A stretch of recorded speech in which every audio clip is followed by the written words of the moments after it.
Hey guys, welcome to the Limitation Is A Mirage podcast. On this podcast, I have a special, awesome, superhuman guest in Jonny from Next Step Nutrition. Please give a brief introduction as to who you are so everyone can get excited as I am. Yeah, thanks for having me on, first off. Very welcome. Yeah, my name is Jonny and I run a company called Next Step Nutrition. We focus on helping chronic dieters get out of that diet cycle, particularly those who struggle with, emotional eating and struggling with maybe a sense of over control around their food and just want that kind of endless self chat around food and anxiety around food and things to stop.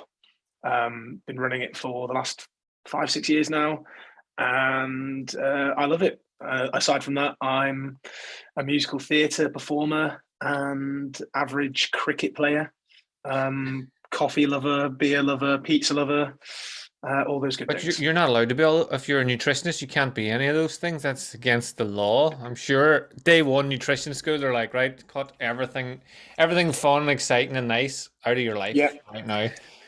yeah, and I've been there. I've been on those meal plans that are 6, 7 meals a day of the driest food you can eat. I've done every clean eating slash restrictive fad diet you could probably think of, and so I've sort of followed all of those old diet rules myself. Which is why I'm so passionate on helping people escape those kind of rules and re-find the good things about life while still hitting their goals. And that's what I love about what you do. The fact that you've been there, like when if you go back through your social media and stuff, you can see like ripped to the shreds, Jonny, and people would look at that and go, "Fucking look at that, it's amazing." But if you get chatting, like behind that ripped body was a guy that fucking just was not loving life and delighted by his cardboard food and everything that was going with it. So that's what I wanted to mainly focus on was you do a lot with emotional eating, and I know from a lot of the ladies I work with that emotional eating is massive. Like I would always say to them that they don't have a problem with weight loss. In fact, they're experts at weight loss. They've done it so many times. They've probably Mm. lost my entire body repeatedly over Mhm. their lifespan. So it's nothing to do with weight loss is not the issue. The issue is deeper than that, and emotions come up a lot. And it might be a Northern Irish thing, it might be an everywhere thing, but people seem to be afraid of emotions. We want to put them over there, out of the road, and just deal with this logical thing that we can deal with.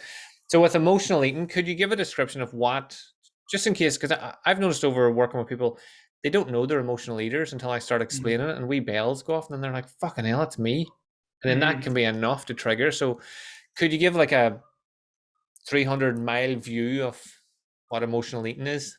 Sure.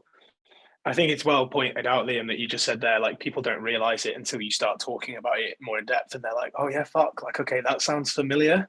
Maybe this is something that like I've been doing and have been unaware of. And I Yeah. think that's a big thing for all of my clients as well, is just bringing that awareness piece into your routines and habits. Can then you're shining a light basically on these events, and now you're starting to understand why they happen. Whereas without that awareness, you just go through life and you think like, why am I diving deep into this pack of biscuits, or why do I always turn to chocolate or wine or whatever it might be, and you feel like you're being bad or guilty or for doing it, which then can incur this kind of moment of sabotage.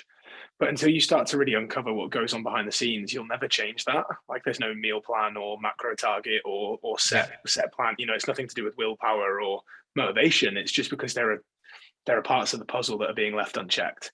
And so it's any form of eating or drinking that is done purely to soothe an emotional state. And it understanding that is one thing, but then it's also knowing, well, when am I feeling that emotion or vulnerability in my life, and why aren't I already aware of it? Because until you start talking to people about noticing and naming these thoughts and feelings and being hyper aware of what's going on through the day, they'll just keep going through it. As you said, that they won't think they're an emotional eater until you start saying, well, let's talk about that event that happened on that night. Like, why did that happen? Oh, just had a like really bad day at work. It's like, okay, well, what Yeah. happened at work? Like, why did you have those feelings? And like, oh, well, this happened, and then sort of this happened, and then you start to talk to them about the range of different feelings that humans can go through. And they're like, oh, right, okay, yeah. So I can see that it was that event at 3 o'clock that then led me to drive home in a really pissed off state. And then, then that guy cut me off on the road, and then the roadworks were on, and it took me like 35 minutes extra to get home. And by the time I got home, I was just so, so pissed off and angry that before I'd even knew it, I'd, demolished a whole pack of biscuits. And like, okay, well, that is emotional eating. Yeah. So it's just shining a torchlight on that, and then being able to, for people to know that it's totally human to do it. It's not like none of us do it, like we all do it, but it's noticing it and then being able to notice and name that throughout your week, that you're like, okay, now I've got awareness of this. Now, how do I start to unpick that and start to, maybe choose a different path if I want to? Yeah. I like the way you described it, because if you didn't know about emotional eating and stuff and you described that scenario, people would just say stuff like, I was just pissed off that day. And you're like, yeah, that's start of an emotional journey. No, that guy was just a dick. And then why did you punish yourself for that then? Because it Mm-hmm. felt bad. So you felt bad. What does that feel like? And then you have to break, like, sometimes you really need to, like, I always say to people, when I'm working on myself, I talk to myself like I'm an 8-year-old. I'm like, right, Mm-hmm. what is going on now? How is this doing? Why did you do that? Why is this? And sometimes you just have to do that, and you're like, it's not patronizing. It's just to break down your normal walls of that's just the way it is, which is the statement, and then we just move on. Why did he eat all those biscuits? I always just do that whenever Johnny comes to work. And you're like, well, but why? Uh, so once people start to realize that, do you notice a massive shift in everything, in their health and well-being?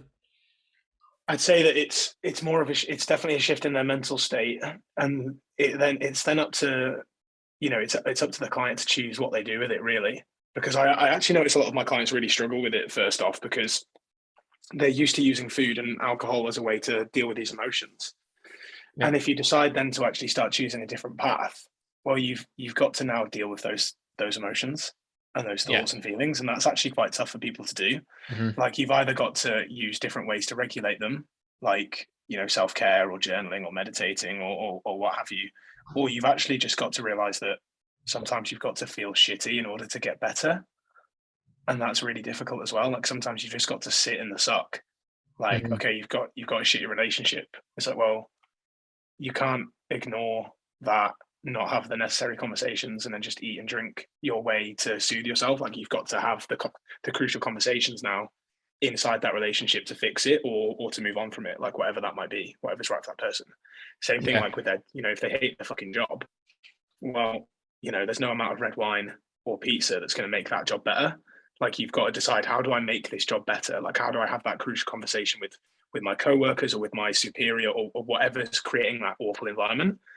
Or how do I get out of that but still, still cover my mortgage and my, my responsibilities? Like, these are the types of issues that people face, and because they don't actually have the skills to sort them out, they're turned into food and drink.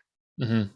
And so actually it's really difficult. It becomes now a different conversation, much more about someone's like values and their goals. And I'm not just talking about like, okay, like I want to lose a bit of body fat, and feel a bit better. It's like, how do you want to show up in the world? Like, what do you actually want to be doing for work? Like, what kind of relationship do you want to be in? Where is your life missing certain aspects of a key well-rounded life that you're covering up with food? Maybe it's just the fact they don't have any hobbies anymore. Maybe they don't take any time for themselves. Maybe it's all of the above. Yeah. And it's like, okay, so what emotion is food covering? First of all, that's key, because like, when I was reading up about emotional eating and doing all of this research and this coaching certification about it, it's when people are really bad at choosing their emotions, when they say that they're always tired, or they're always mad. Like, if you're always mad or you're always tired, it's like, that's a sense that you actually don't really know what emotion's going on. Like, Yeah. is it frustration? Is it pure anger? Is it disappointment? Is it loneliness? Is it boredom? Is it sadness? Is it grief? Is it shame? Is it, any of those things? Like, you need to be able to choose that out of a feeling wheel, and then be like, right, okay, I'm feeling that emotion. Now, what does my body truly need in order to deal with that? Yeah. That awareness of the emotion is key. Like something that whenever I'm working with clients and they'll say things like, I just be mad all the time. I'm like, well, what is mad? And they can't really describe it. And I'm like, right, what if someone came to your house, broke in, stole your car keys, stole your car? How would you feel? Oh, I'd be mad. I'd be so angry. You're like, right. What if they came in and stole your kid instead? I'd be mad. So it'd be the same. No, it'd be worse. Well, how would that be worse? Like, you can't be mad and mad. No, I'd be furious. And now, like, it's an extreme way of teaching it, but you're going, so that's worse. So now we have different parameters for what emotions are. So, like, I do a Mm, lot of postural work, and I'll say, stand up and think of something that makes you sad. And as soon as you think of that, think of how your posture's changed, and then do it for happy, then do it for excited, then do it for anxious. And the understanding of how the posture has changed in that emotional state just gives them that learning that, like, emotions, like you said, the emotional wheel, like there's a spectrum of, you can't just be mad or anxious. I'm anxious all the time, even when you're having a shower. Well, not when I'm having a shower. Oh, so not all the time. Not, well, not then. What about when your niece runs in and gives you a hug? Well, not then. You're like, so it's not all the time, is it? Let's break this down again and see what the different levels of your anxiety are. mm. Do you think it's anything to do with control? So whenever like you're saying about the shitty relationship, the shitty job, because we're so afraid to address our problems, we feel like we have no control over it. But Oh we yeah, we can sort of control what we eat, even though we're not happy with it. At least we're in. Well, I chose to do that, even though I didn't want to, but I did it. So yeah. how would you approach that? Well, before we move into that, Liam, just quickly, I want to say, like, amazing what you were doing about identifying different emotions, because that's that key factor, isn't it? It's like these are very different, and we need to be able to understand how to Yeah. differentiate that. And again, like we're going to talk about sense of control now. It's 100% about control, because we can't control our thoughts, feelings, or emotions, and then we can control the food. And it's like we try almost to like force ourselves to have different thoughts or have better thoughts or what have Yeah. you, but we can't do those things. Like thoughts and feelings are like clouds in the sky. We can't control them. They come and go, but they don't define us. Like what you were just saying about anxious, it's like you're not an anxious person. You are someone who sometimes has anxious thoughts. Maybe you have more than another person, but that's just where your head is at right now. And if we Mhm. start to notice and name those anxious thoughts, and we can go through like a thought reframing or a thought challenging exercise, which is a CBT exercise, we can start to notice and name that those anxious thoughts. We can reframe them, and we can start to rewire ourselves to be more positive with our thoughts, or more not realistic, let's say, but we at least we can reframe those anxious thoughts, and then there'll be less of them. Yeah. And with regards to that feelings of control, to answer your question, 100%, it's because we try to control things that are outside of our control. And when we can't do that, we turn to food and drink. So it's like we'll get so mad and to use that emotion, or so frustrated, or so disappointed, or so furious about other people's actions, or things that happen that are outside of our control. Like, the gym shuts for a day for maintenance. Oh well, fuck it, my exercise is ruined. Where's the takeaway number? Or like the kid's got to come home from school because someone's got COVID in the class again. It's like, bloody hell, we're going to have to isolate. I'm going to have to stay home from work. Well, there's no point trying to get to the gym or meal prepping this week because it's ruined. Like I've Yeah. got to look after my child. Or, oh well, um, I've injured my shoulder, so I can't do my regular training routine. What's the point? I might as well not do any exercise Yeah. and go and smash a pack of chocolate buttons. And it's like, well, no, like let's stop getting derailed about things that are outside of our control. Remember what's completely within our control, and then choose an action that we're actually happy with, that's in line with our goals, that's not just a knee-jerk reaction to something that we wish we could have controlled but can't.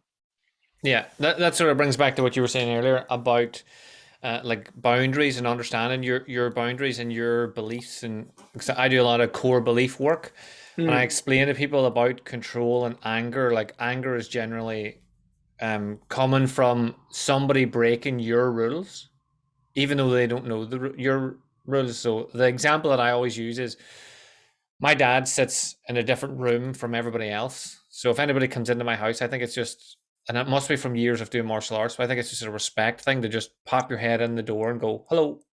And then even if he's asleep or he doesn't speak or respond or whatever, but if you don't know that and you don't, if you come to my house and you don't say that, you're breaking my rule without knowing it. So it's up to me to know my rules and how I react and how I feel to them being broken, and then teaching people my rules. So, like, if Johnny, if you ever come to my house now and you don't speak to my dad, I'll be like, "What the fuck? You know the rule." But until you teach the people around you it, they don't know it. But then it's also very important to know that even if you teach them about that rule and like this is your rule and you don't want it to be broken, it's still yours. It does, like if they don't believe it, it doesn't matter. Like you have to react to that as well. So do you Mm. do a lot of work on boundary setting and understanding your core beliefs, and have you any like I was gonna say we tricks, but it's not tricks, you know, like ways of getting people to think about how do they incorporate their own rules and how they Mm. understand the rules and things like that. Yeah, I mean, it's a really interesting point, Liam, because we'll all have our own rules and safety behaviors that are either helping us or hurting us. Mm-hmm. And I find that control is very much a double-edged sword in that oftentimes we have less control in the areas of our lives where we should have control, as you said there, like boundaries and expectations. And then we try and apply too much control then to things that are outside of our control, like food and routines and things like that, particularly when there are other people in the equations that we can't control. Like we can't control other people's thoughts, emotions, feelings, or even actions. We can try and establish boundaries, and then if they're always being neglected or violated, then we have to have a conversation, and that is a Yeah. crucial conversation because there's clearly a disconnect there in terms of people's opinions, and the emotions are going to be running high as well. So, Mm-hmm. as you said, if people aren't aware of the boundaries, then how do you expect people to honor them? So, Yeah. there's a conversation there that has to happen. And then if they're violated, it's like, well, you either let that person violate your boundaries and you feel shitty about it, or you have the conversation. And that's a difficult thing to do because as humans, we're actually pretty shit at communicating. We're not Yeah. given very good role models in communication, from our parents, unless they were great communicators, because it's not an inherent skill, like it's a skill to learn. So in answer to your question, yeah, like I do talk to a lot to my clients when we have our consultations about boundaries, crucial conversations, values. Going through a value ordering exercise of like, what are your values? What things do you honor? And then how are you going to show up in the world in terms of honoring those values? And that may be having a slice of cake with your daughter because she's made a cake for you, and like, yeah, okay, like you're trying to lose body fat, but that's okay. Like you can have Mm-hmm. that slice of cake and still do that. It doesn't need to be oh, I need to upset my daughter and not have that cake because I'm trying to be good. Yeah. And it doesn't have to be oh, well, I'm going to have this slice of cake, so I fuck my diet, so I might as well have the whole cake. Yeah. So it's just helping clients with that. And now that we've got more of a group coaching element as well, like my upcoming 3 content talks this month are going to be willpower for one as a conversation. Another one's going to be about boundaries and crucial conversations because it's just such a key topic. Yeah. I like that aspect of like eating the cake that your kid bought you or made you or it's her birthday or whatever it is,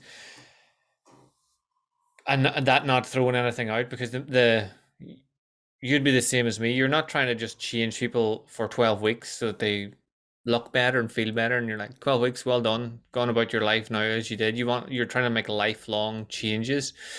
So the guilt of not eating the cake that the kid gives you just gives you that excuse later to binge completely because you feel bad that you let your kid down and now you're like, fuck it, what's the point? And then you feel bad that you should have just ate the cake instead of eating all the shit that you had by yourself secretly. Um, which sort of got me thinking of a thing that comes up quite often, and you've probably got experience with it as well. Clients that I've worked with that live alone, and they'll say things like, because I live on my own, I can just eat whatever I want and nobody even knows. And you're like, yeah, but you're not doing this for them, you're doing it for you. So why are you secretly eating by yourself and not and pretending that you're doing stuff? So whenever someone comes to you with that sort of an attitude where they're secret eaters, even sometimes nearly denying it to themselves. Like I didn't even notice. And then when I got up the next morning, I seen 4 chocolate bar wrappers. You're like, mice, you've got mice. So whenever someone comes to you with secret eating Mm. and the emotional attachment that comes with that, how would you approach that for them? Well, it's interesting, isn't it? Because we've just been chatting about emotional eating, and you're now talking about someone who's living by themselves, and we talked there about safety behaviors and routines and rituals and things serving a purpose. It's like that routine of secret eating is serving some form of purpose for that person, Mhm. and there's no, like, the, there are old school techniques of like, oh well, let's just not buy the chocolate, or let's reduce it to like 2 chocolate bars rather than 4, and it's like they're not going to work because they're not solving the problem. Yeah. It's like putting a plaster over a leaky pipe. Like that plaster is going to get soggy and come off again soon. So we need to actually fix the hole in the pipe, which is a different issue. And we have a really great worksheet actually, which is called the Behavior Awareness Worksheet. It's something that I got from the team at Precision Nutrition, and it's a sheet which gets someone to evaluate not just the event that happened, but like basically the whole day beforehand. So it's like, right, okay, in the 2 to 3 hours before this event, what was happening? What was happening physically? What was I feeling emotionally? What was going on? And then in the like 30 to 60 minutes before, what was going on? In the time during it, what was going on? In the time after it, what was going on?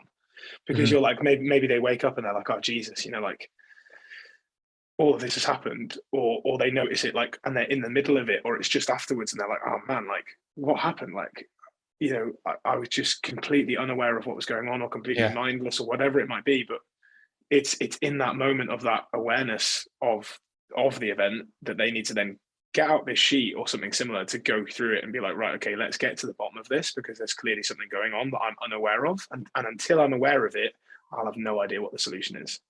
Yeah. I love that idea of the awareness. I would teach a lot of pattern interrupt. How do you interrupt your own pattern? How do you become aware of your own pattern early enough to interrupt it? I remember when I first started doing hypnotherapy work, well, he was just a friend of mine, and he was talking about weight loss and stuff. He didn't come to me for therapy, so I used to do, before I did therapy work, I did street hypnosis as part of being a magician. So I'm just making this very clear that this is not unethical at all, because he didn't come to me for therapy. Yeah, yeah, yeah. For the listeners, he talked about how he goes to buy petrol, and then the next thing he knows, he's in the car eating, he's halfway through the bar of chocolate, and he's like, I don't even notice. It's just autopilot habit.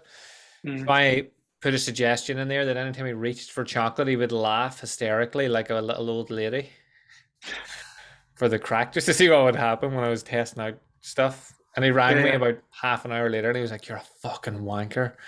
He's like, went to pay for my petrol and realized I was laughing like a wee old lady in the middle of this shop because I tried to pick up a Mars. And I was like, "Did you buy the Mars and eat it?" And he was like, "Fuck, of course not." I paid and got out of there. And I was like, "Well, now you know." And after that, he had a new pattern when he went into the shop. It wasn't pick up the bar, buy the thing, go and eat it. It was like, fuck, I better not laugh like a wee girl. Like this better not happen.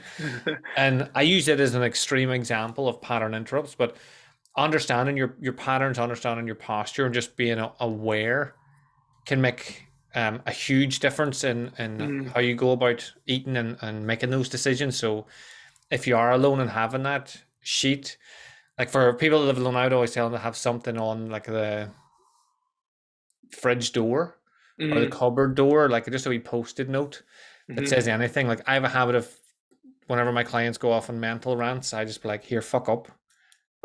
And let's come back to the start here. What are you talking about? Yeah. Um, so having something like that, like a wee post-it note or something that just interrupts the pattern long enough for you to question what is going on here, or what am I doing? Yeah, yeah, yeah, absolutely right. And that's what I was just looking up here. Because I run a 5-day habit Kickstarter challenge, and we talk a lot about like emotional eating and cravings and permission to eat foods, and that pattern interrupt you just had there about you're a man and his chocolate routine is amazing.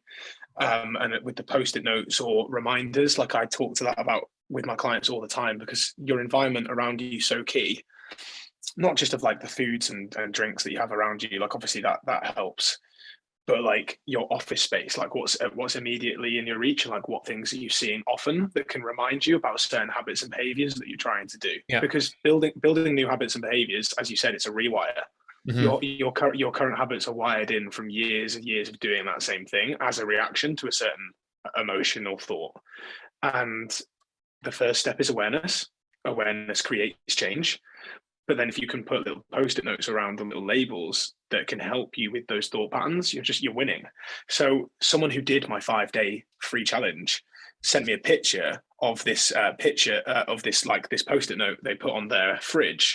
And it was like, 1, do I really want this food now, or is it a craving? 2, will I really enjoy this food now, or would I prefer it later? And 3, will I really taste this food now or not? And it's like, that's part of moving towards unconditional permission to eat while still honoring hunger and satisfaction and emotion. And they've now got this on their fridge. So it's like every day Yeah. as they head to the fridge, it's like, oh, right. Oh, yeah. Okay. And they automatically think about these 3 questions that stop them in that pattern and get them Brilliant. to then choose an action they're happy with, That's awesome. The tasting it's really important. Something that I would ask people about a lot. Like whenever in the olden days when we could go to restaurants and stuff, I never cared about the price if it was nice. Like it could have, it didn't matter at all. I could have ordered a steak in one place and it'd be £5, and if it was nice, great. It could have been £50 in the next place if it was nice, great. I didn't care because I savored the food and I enjoyed it. And I use the example of jelly beans, the flavored jelly beans you get. So I would say to people, if you're having a bad day and you have a pack of those flavored jelly beans, do you eat them one at a time or all at once? Like, you just take a handful and throw it in. I'm like, what's the point in buying flavored ones that have a multitude of flavors that you can experience whenever you're just going to fire them all in at once? But if you bought the ones that have like the vomit and the snotter and I can't even think of all the terrible, disgusting flavored ones. Yeah. And you were in that mood, how would you eat them? Oh, you'd eat them one at a time to make sure you'd press them and smell them. I don't even eat it. You're like, so you have the ability in there somewhere when you change that pattern. So let's work on that rather than working on like, I'll just pick a new goal. I'll pick a goal of, I'll just become more, I'll do more exercise to counteract my food. And you're like, that's a fucking different story that I can't even get into with you today. That's why it's not going to work. One of the things I like about what you do is you are not a one-dimensional coach, as in like you didn't go to the gym, enjoy the gym, and then think, fuck, I love the gym. Everybody loves the gym. I'm going to make a living out of this. Like you have hobbies and life experience and things like that. Which I wanted to touch on because I just love the fact that like people tell me all the time, fuck, you're flat out. Do you ever do anything fun? And I'm like, every day. Every day I either train, stretch, meditate, go out and eat, like every day. When do you do fun things? Oh, I try to get something at the weekend. Like, no wonder your life's not as happy and as excitable as you would like it to be. So what are your thoughts on hobbies and activities? Do you think people need to get more of those, or? Yeah, I mean, it's just like our mutual coach of like, like bloody loving a hobby. It's like, and it's as I said about where when people emotionally eat, there might be areas of their life that are uncovered that they're trying to cover with that food. And I'm aware that being a parent and an adult and having a relationship, having children, there are certain things that you have to do in terms of like where your time is spent. But then again, that's a conversation about with your partner of finding a way for you to still do things that light you up inside and for you both to be able to do those things. So you need to find time together, you need to find time for your own hobbies, and you may not be able to do as many as, let's say, like you and I, but like even if it is a short 5-minute meditation before the kids wake up, maybe it is a short 15-minute walk on your lunch break to get out in nature, maybe it is a hobby that you do in the evening while the kids are at after school club or they're doing their own hobbies, so you do it at the same time. Like, how can you make your routine work to fulfill your things? And like that was a massive thing missing out of my life when I went full time with my nutrition coaching business, because I used to be a gym instructor in the evening alongside running my business. And so for me, time was very short, and the time where a lot of hobbies that I would enjoy were on, I was coaching classes. And when I stopped coaching classes and went full time, I did go through a slight period of depression, because those evening classes were like what was filling me up, like as a performer.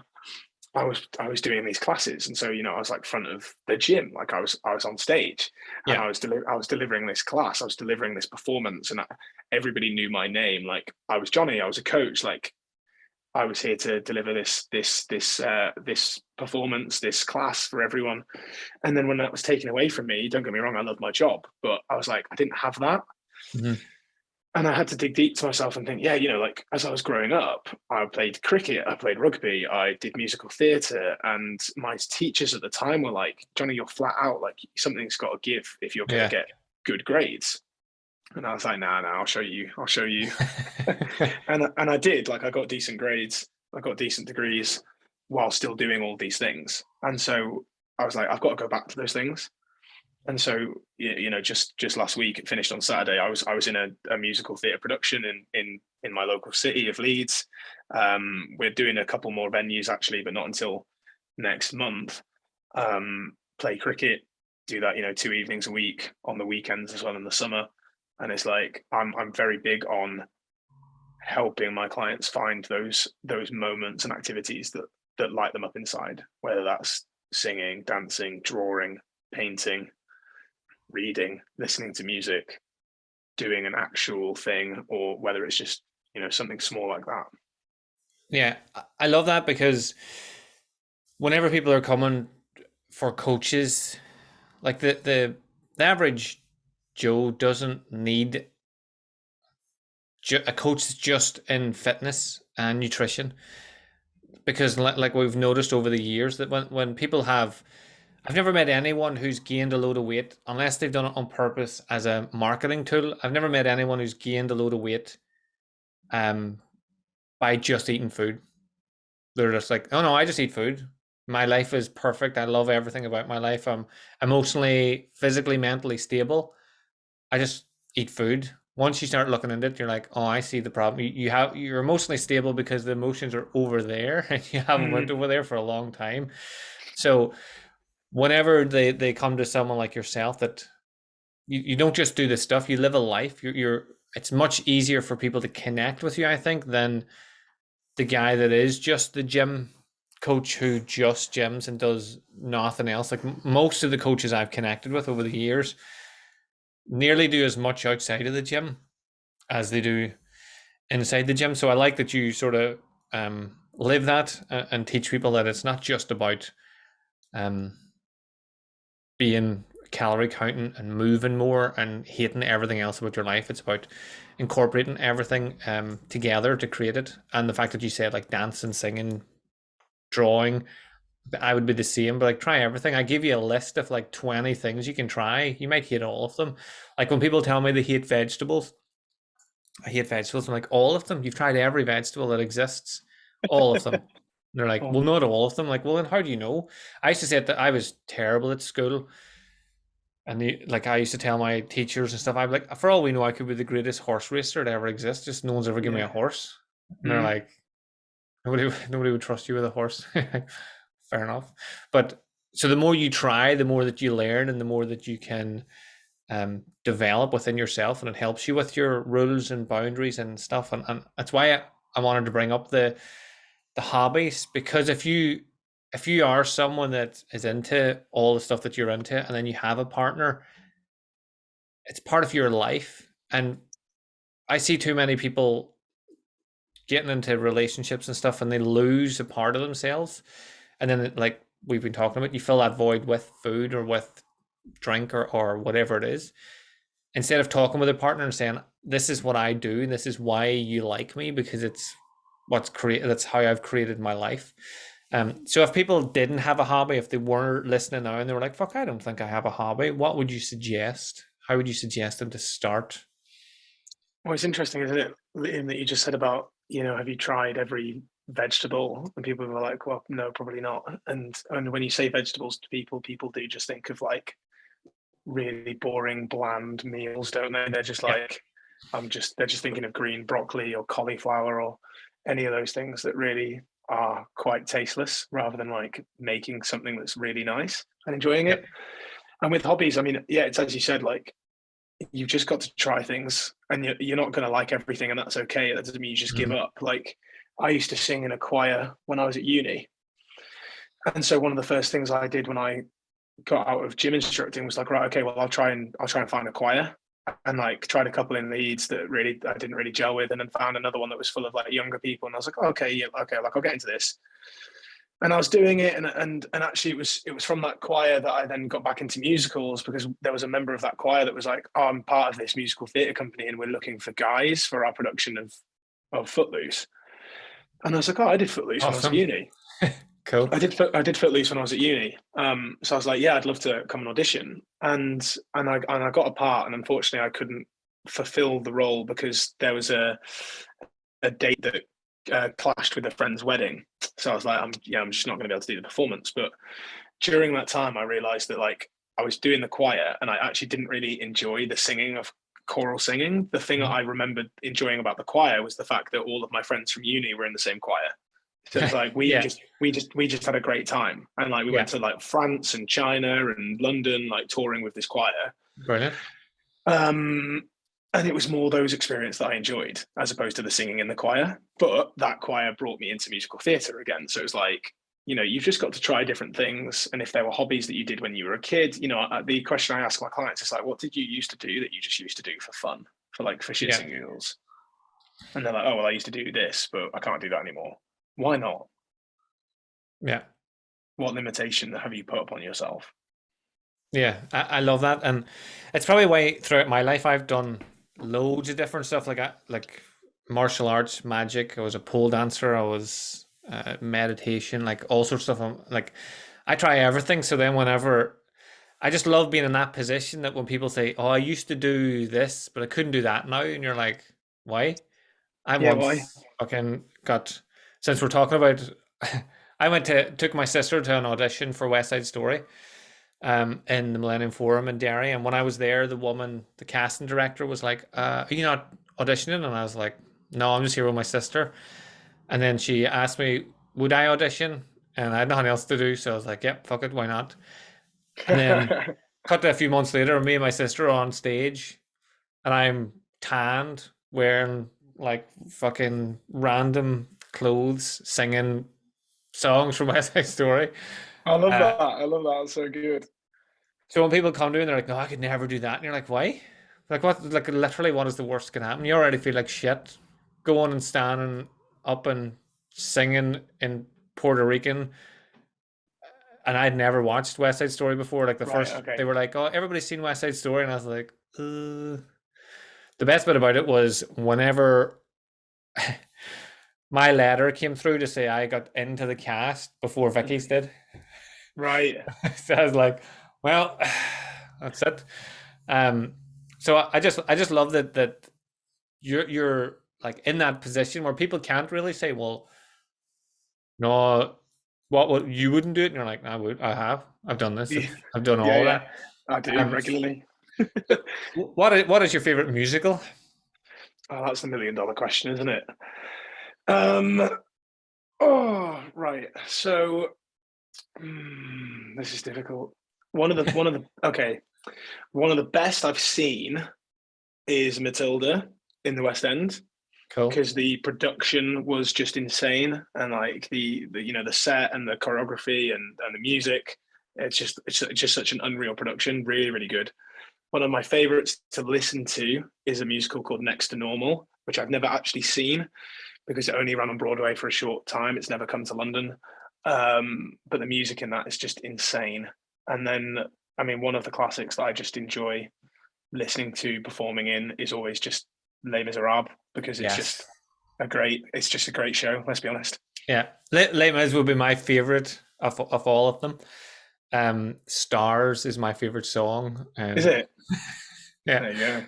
And you'll find me like whenever I was going to gigs, I do a lot of vocal warm up by Marika, who I did a podcast with a while ago. Marika, I hired Marika from London. Actually, flew over because in normal we talk without moving our jaw really, and we don't really open our teeth. So I was like, if I want people to listen to me, I want them to be able to hear what they're listening to. And so I Yeah, flew yeah. over for it, spent a day with Marika, and then travel back and forward and stuff.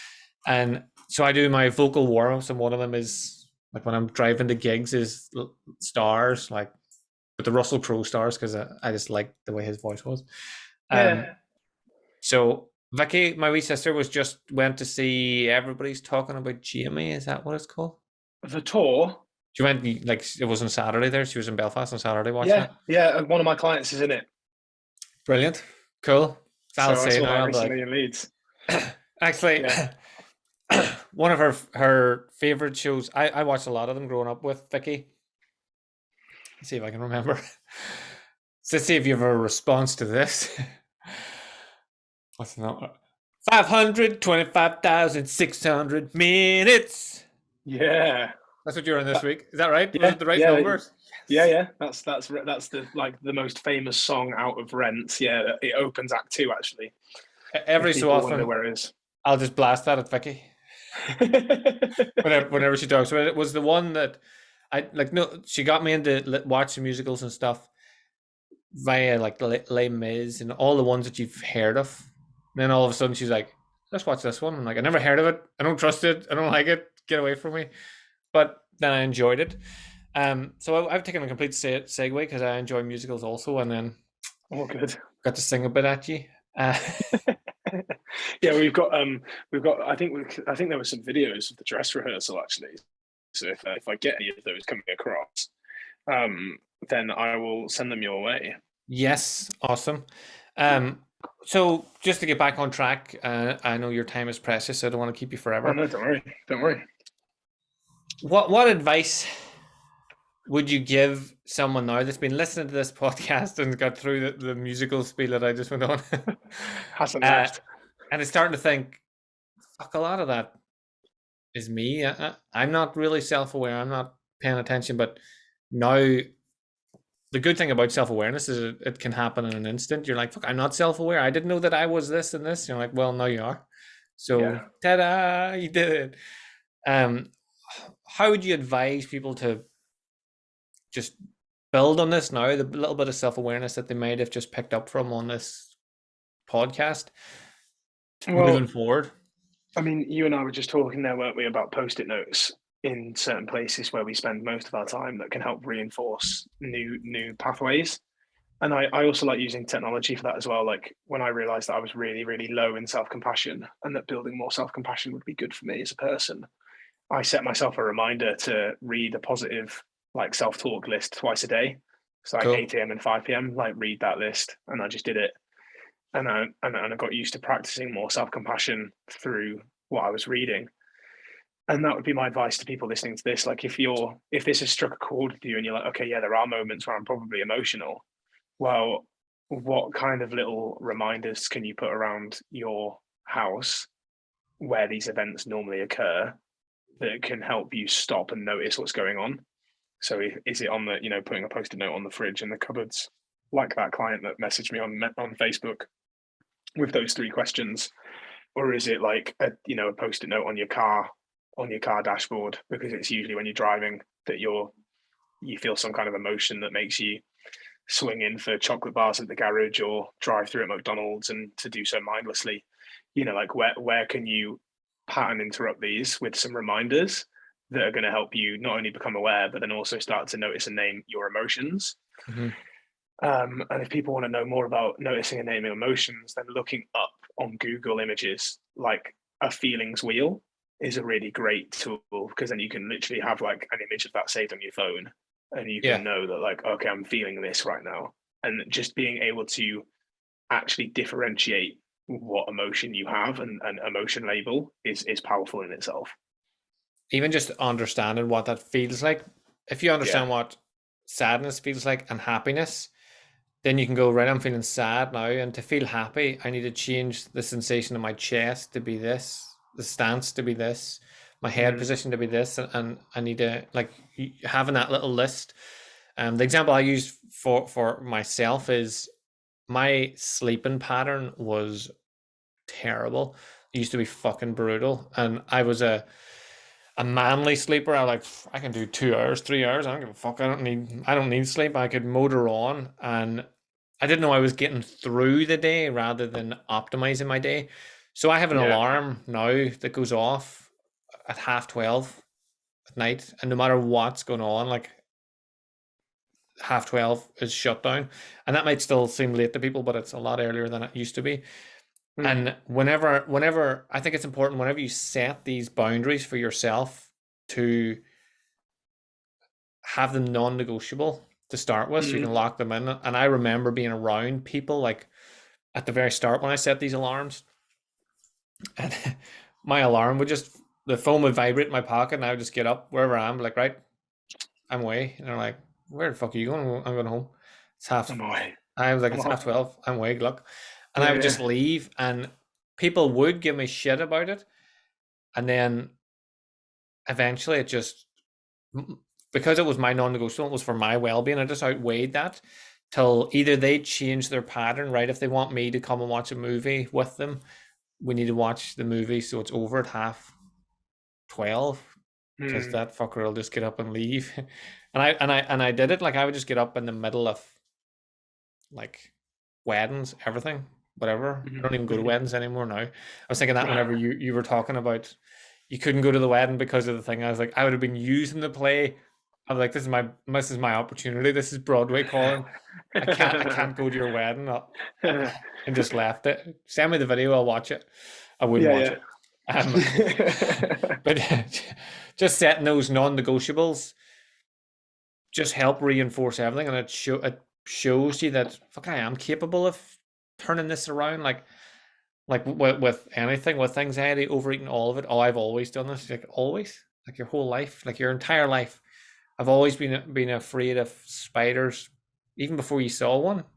That doesn't make sense. You're like, well, exactly. Before you saw a spider, you had no fear of it until you saw it, and then you probably didn't even get afraid of that. You seen your mum react, and then went, right, brain, lock that in. These things are terrifying. Let's do what mum did: squeal, run away. Let's do yeah, that.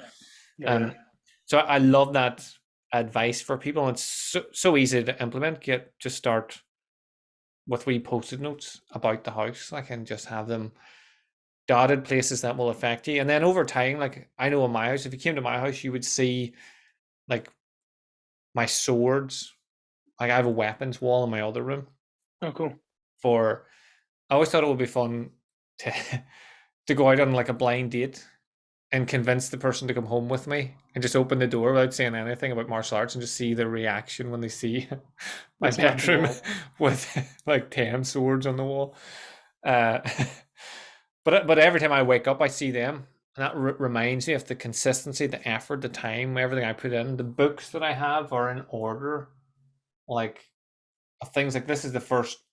I didn't read at school or anything. This is the first book I ever bought, and on Right. martial arts, and Yeah, I've yeah. had it for about 20 years.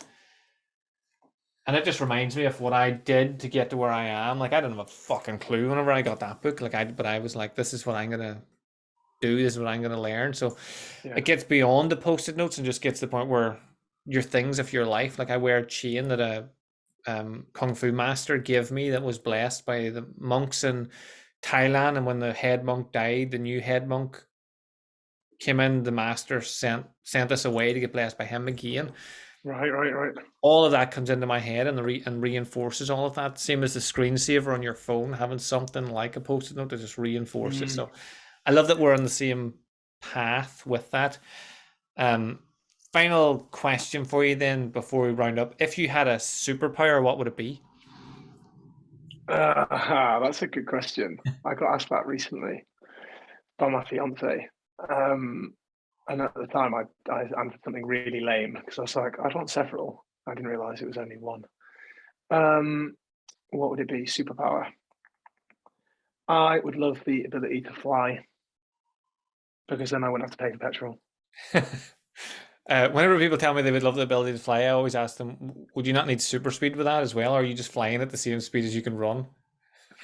Yeah, I mean, flying at the same speed I can run, at least, I'm still in the air, aren't I? Still avoiding the traffic. Yeah, you can still go as the crow flies, as they say.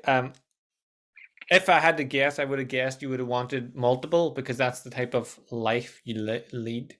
You Mm, don't want just one hobby, you want multiple. You don't want to help your clients in one way, you want to help them in multiple ways. And that's, so you're not, again, it's not a singular thought pattern, so it should cross over. It's one of the questions I'll ask my clients. It's an easy way of getting into um the type of person people are, because like if they pick Mhm. something like invisibility, you're like, well, you want to hide, you want to be secretive and stuff. So whenever someone who lives the lifestyle that you're like living, it's usually multitude. I want I want multitude. multiple. Yeah, Yeah, yeah. because that's how you live your life.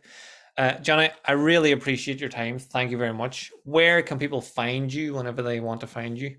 Well, thank you for having me on, mate. I enjoyed the conversation. Instagram's one of the best places to find me. My handle is just at Jonny Landels, which I can send to you to spell, because I realise that both my names often get spelt wrong. But I also have a website, nextstepnutrition.co.uk, with a few decent blogs on there, and my own podcast as well, which is the Next Step Espresso podcast. So people are Nice. welcome to check those things out. Cool. I will get links to everything and post it below so everyone can find you easily. I know you are very easily approachable, so if anyone has any questions after the podcast, just feel free to reach out to either of us. Yeah. Have a super awesome day, whatever you get up to. Thanks for listening, and I will speak to you again soon.